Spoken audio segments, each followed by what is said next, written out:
Hello and welcome to the Guna Tour. Back again with you guys for another show, for another episode of our Tactical Breakdown series, our show in which we look at the players that have been linked to Arsenal in a statistical and analytical way with the help of some expert insight to keep you guys up to date and educated about all of Arsenal's transfer targets this window. And it seems that they're going to creep up on us out of completely nowhere, as this one certainly did a couple of days ago, as Brighton's Ben White, and of course part of the England team for the European Championships this summer, will be part of Arsenal's transfer targets, it seems, which is crazy considering how much of a focus we have thought there has been on midfield and right back and attacking midfield, backup left back, goalkeeper. But no, centre back is clearly a big focus. We have seen links, of course, with the likes of Jules Koundé and from Edmund Tapsoba, which does tell you that the club are clearly interested in centre-backs, and we're going to talk a little bit about that in a bit. But without further ado, we'll crack off with our, of course, expert insight with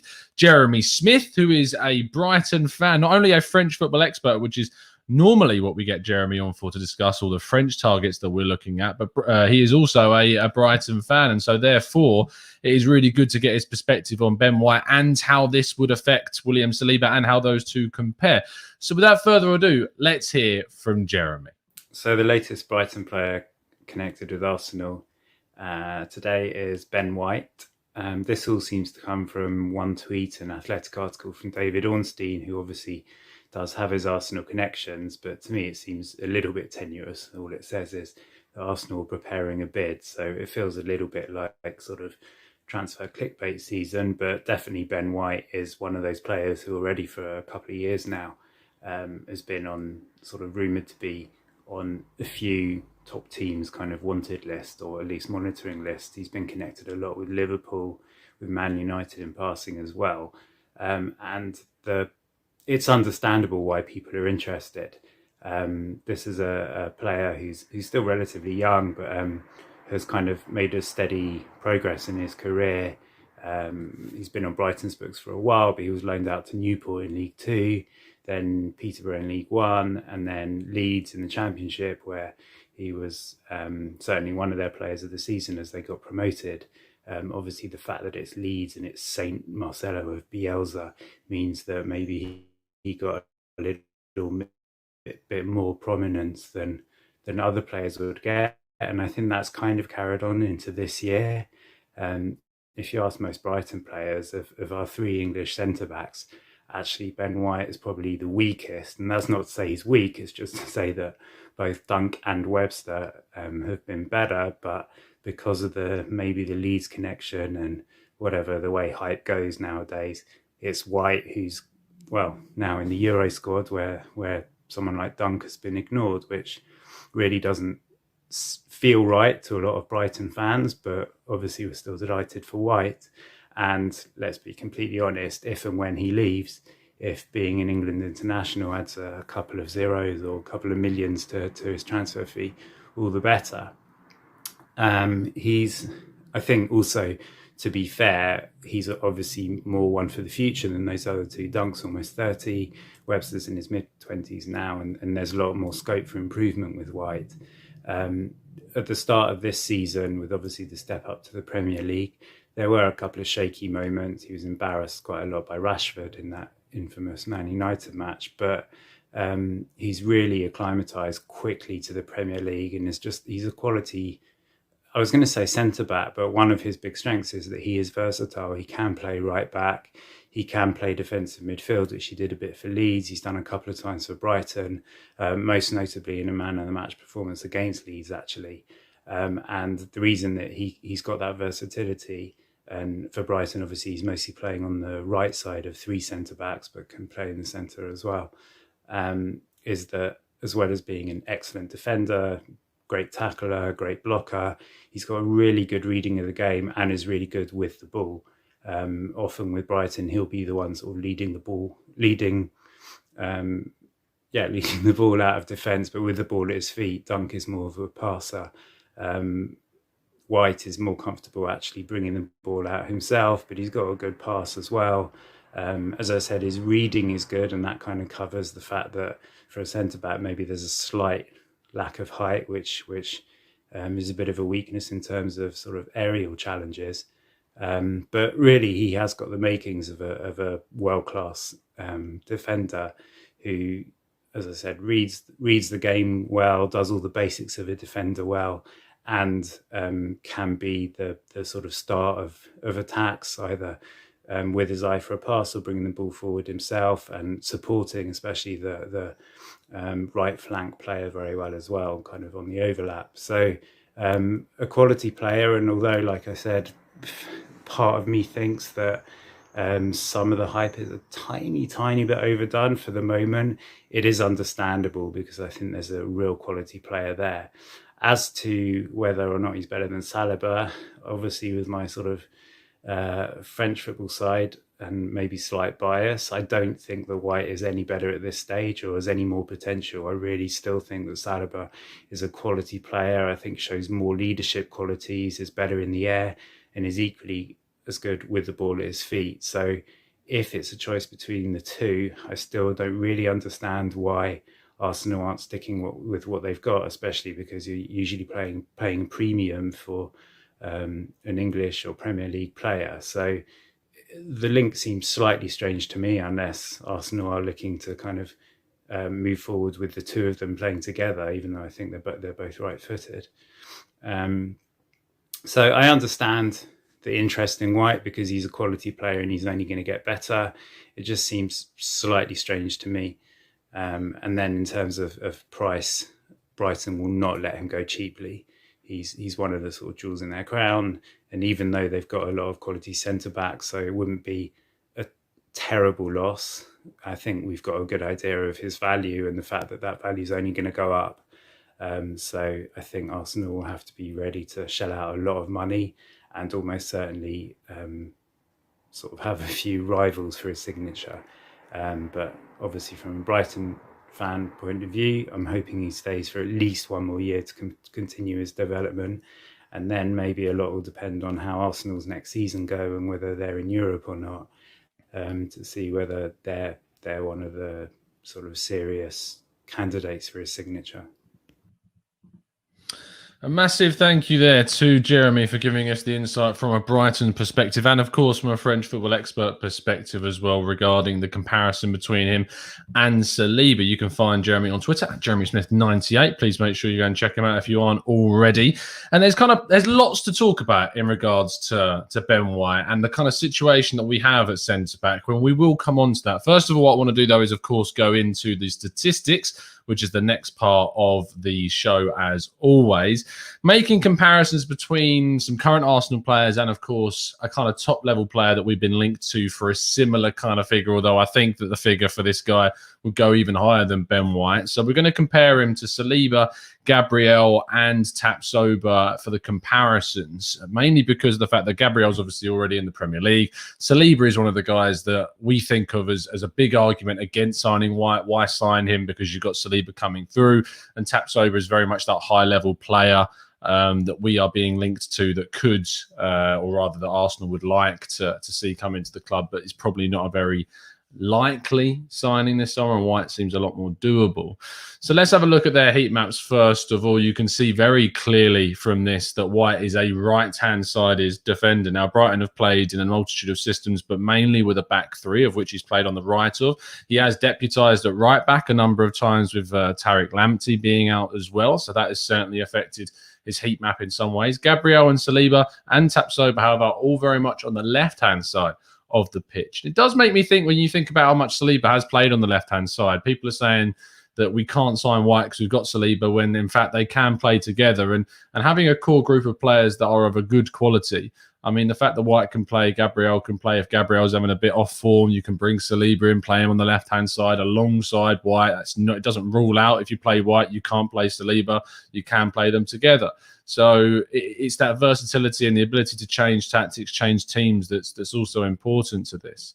If we go into the defensive duels and you look at how good he is, he falls in line closer to that with Tapsoba than he does with Saliba. He's got 6.48 defensive duels per game, and he's winning 66.7% of those, which is slightly higher than Saliba, a little bit under what Tapsoba is, and 6.0% higher than what Gabriel is showing, but he's getting involved with more of those defensive duels. Aerially, he isn't as good as we know that he's kind of his fall down area at 2.61 aerial duels, winning only 51.5% of those. Whether or not that's something that we want to take into account is a separate argument, because you have to think about the fact that aerially Arsenal dealing with set pieces, dealing in that area, if you're next to someone like Gabriel, marking in the right places, zonal marking, I'm not signing a defender based on how good they are in the air.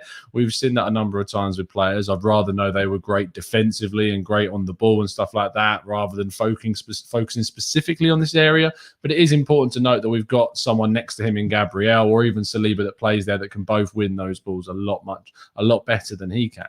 Looking at the loose ball duels, coming out on the lower end of the spectrum for this random stat, 2.08 loose ball duels, a 43% win rate.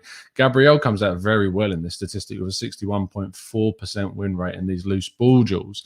Interceptions, playing on the right-hand side a couple of times for Brighton as back three and kind of sometimes scoot out to the right-hand side. He is lower on this spectrum, 4.08, compared to, say, Tapsoba, 6.27, if someone likes to come out and really attack the play and win the ball back in advantageous positions.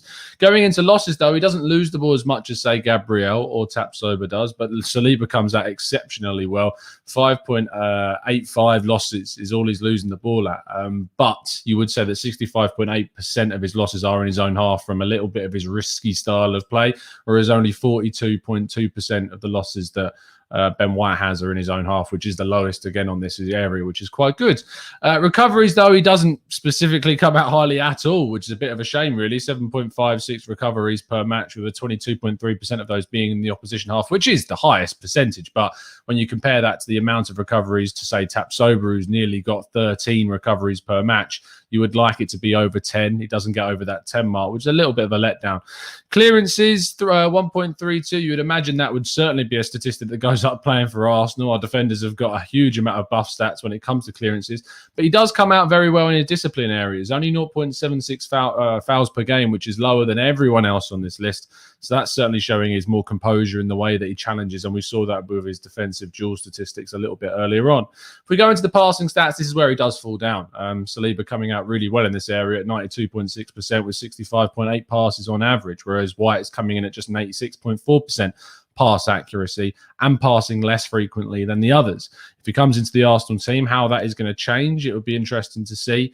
But at Brighton, is passing out from the back in terms of that accuracy, and just passing in general is a little bit lower. We go into the passing into the final third, and the theme continues. Only 46.4% accuracy of his long passing. It's not really part of his game. 4.77 in comparison to everyone else on this list is lower. And if you go into how those passes are progressing, again, the lowest passes into the final third statistic here with 5.93, a 66.7%.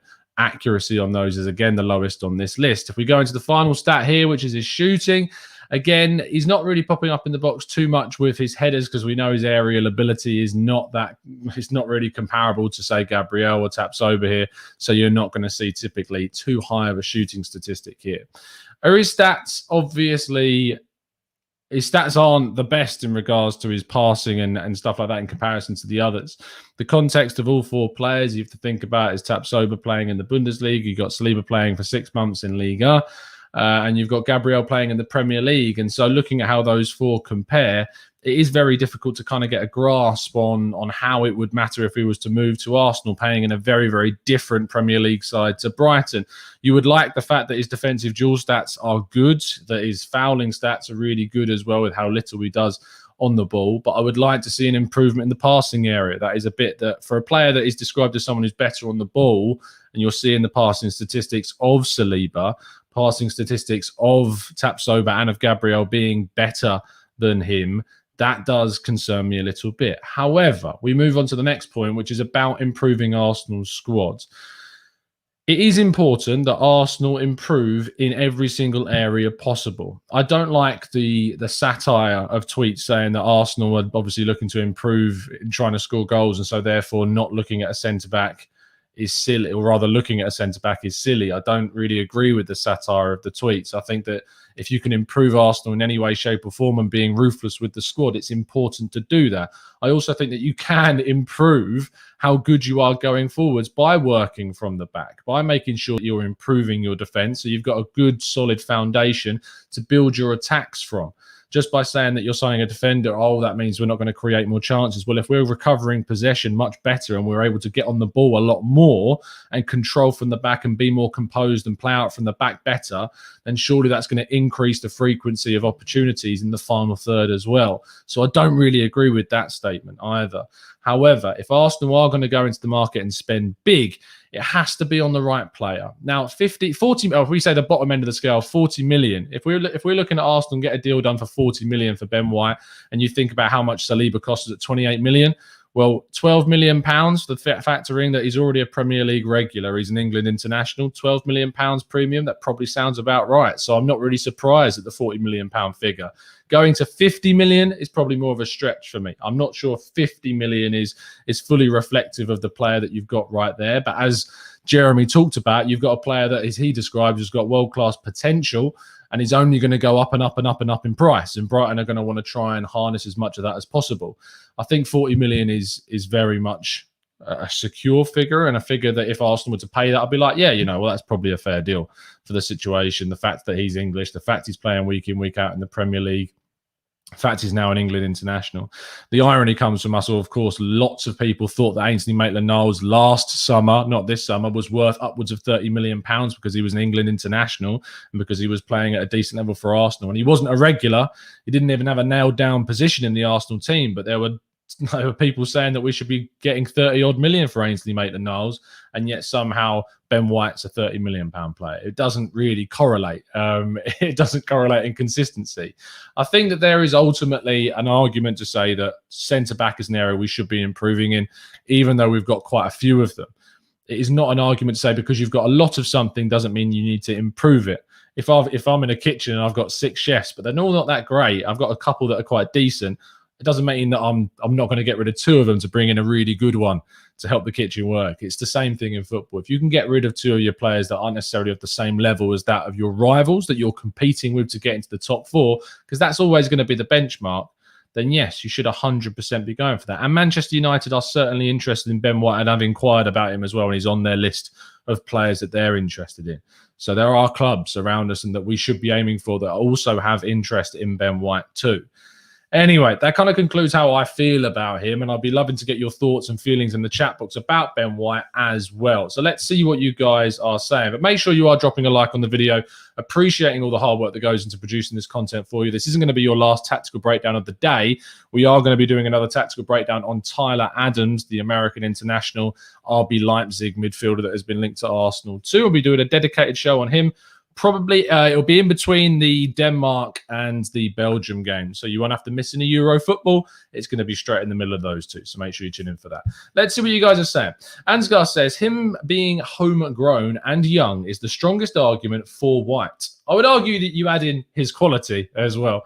Players like Soyuncu, Koulibaly, Tapsoba, Kunda, Ginter, Stones have more going for them, in my opinion. That being said, I wouldn't dismiss him. Now, it is important to think about that there are cheaper options out there on the market that are typically from abroad. Is that to say that they aren't worth going for? No, I think there are some really good deals around this summer. I mean, you look at Sambi Lokonga available for 15 million quid.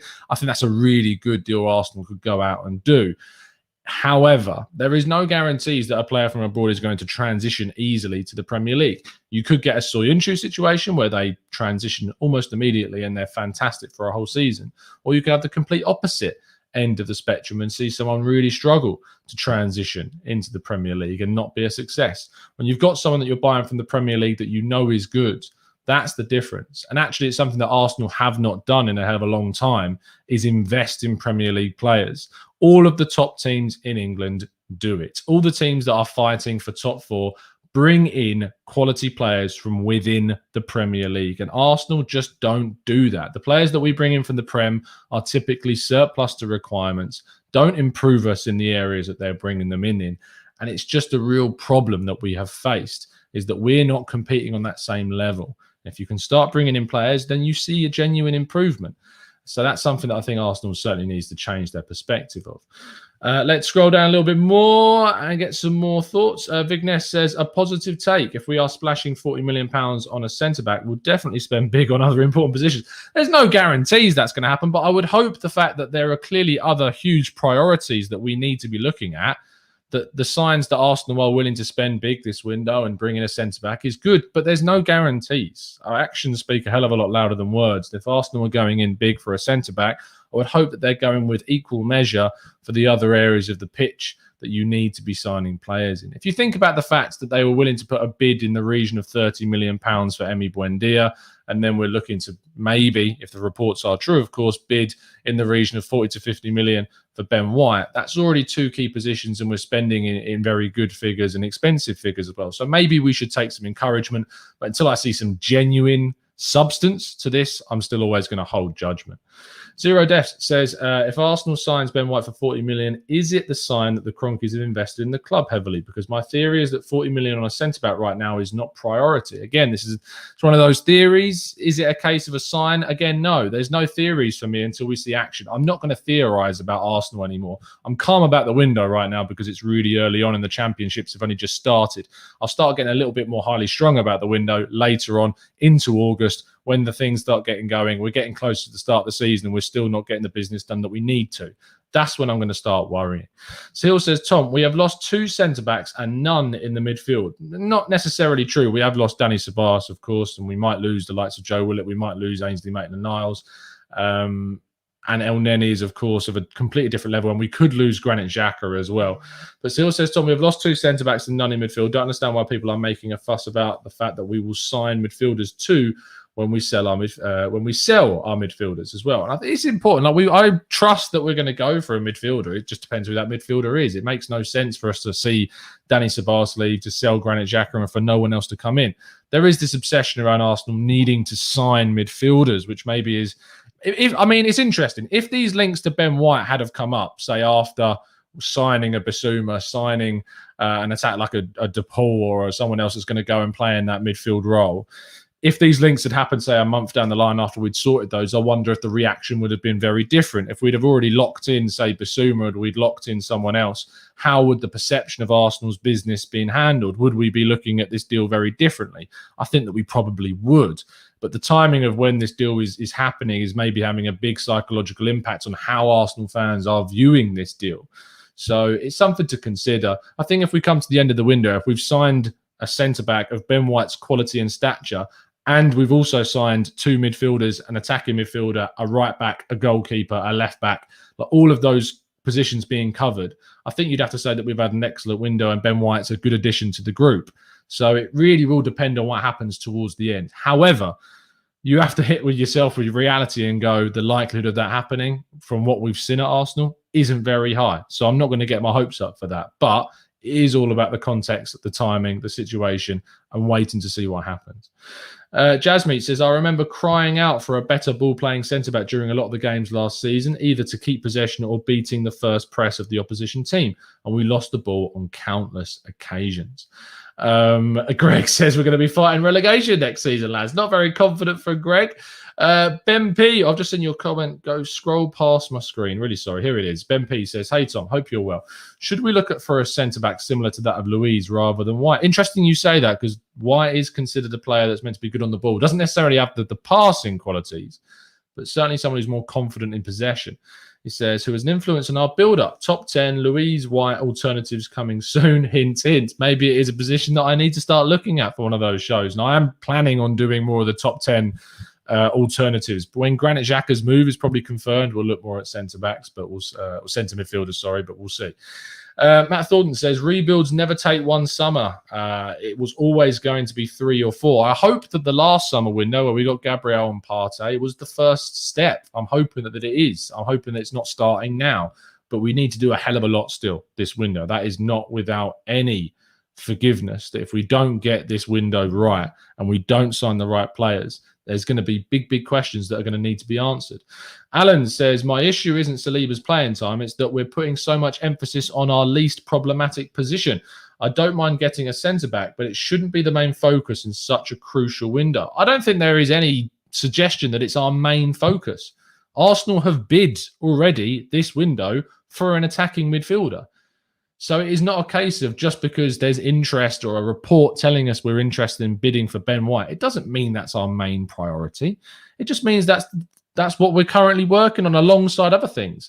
I think people think of football transfer business and is a bit analog. I think they think of it as very much one, then the next, then the next, when actually it's multifaceted and deals are being brokered and talks are going on simultaneously.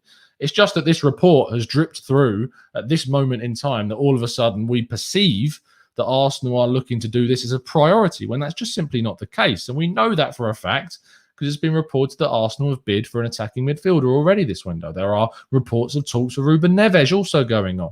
There are reports of Lokonga going on. The right backs of interest, backup goalkeepers, Onana. Like clearly Arsenal have got their fingers in a lot of pies right now. There is no conclusion in my mind that legitimately tells me that Ben White is Arsenal's priority based upon one report from The Athletic, which I do believe has a lot of credibility to it. I just think it's about, it's just about having a bit of perspective, I suppose, and not getting so fixated on one thing. Bulldog says, hey, Tom, do you think there's any truth in the Correa rumours? I don't know. I've heard nothing from credible sources, only from Italy so far. We will have to wait and see if any more credible sources come through with any news on that one. Adam says, Ben White has rarely played in a back four. So why are we convinced he's coming as a centre-back and not a defensive midfielder? It's a decent question. I think when you think about the fact that we're looking at defensive mids and someone that Ben White was called up to the England team by Gareth Southgate because he can play at defensive mid, because he can play at centre-back as well. His versatility goes for him. However, just because a defender's played only in a back three, which isn't true, he has played at times and has played before in a back four, because, of course, we're looking at him predominantly playing in a back three, we're associating that means he must only be able to play in a back three, which isn't true. And I think that there is always scope to see a player develop in a different formation, in a different system. I think Saliba showed that this season. Saliba played predominantly in a back three at Saint-Etienne, has gone to Nice and played in a back four on the left-hand side alongside Jean-Claire Todibo and done really well. So why is there an argument to say that surely Ben White can't work, therefore, in a back four as well, just because he's previously played in a back three? I don't think there is substance to that argument. Iron Cub says, I remember when Fabrizio saying he expected us to have signed at least one, if not two players in the right back and centre midfield positions before the Euro started. I wonder what went wrong. I mean, they're just reports at the end of the day. They're never guarantees, mate. They're never, ever guarantees. Ansgar says, so he plays in Mavropanos' position currently. And I think the thing about Mavropanos being here is that their club look at him as very much as expendable. They look at Mavropanos as a player that they are willing to let go of. And I think the fact that they are willing to let go of Mavropanos means that Ben White becomes very much a target for us. And a centre-back in general becomes. We've seen the links to Kunda. We've seen the links to Tapsoba. Arsenal are very clearly interested in a centre-back this summer. The White situation really, really intrigues me. And it's not one I'm just throwing under the carpet and disregarding because he's at Brighton or he's English or he's a little bit pricey. I'll wait until the end of the window before I make my full conclusion on the business that we've done. Anyway, that is going to round off today's show. We are not done, though. As I said already, we're going to be doing a dedicated show on Tyler Adams a little bit later on today, your tactical breakdown on that. If you want to get a roundup of all of Arsenal's transfer information from the day, please make sure you go and watch this morning's 8 a.m. Arsenal transfer show. Please drop a like on the video if you've enjoyed it and subscribe to the channel if you're new around here with those notifications turned on so you never miss a show. It's been an absolute pleasure to speak to you guys as always. And as always, up the Arsenal.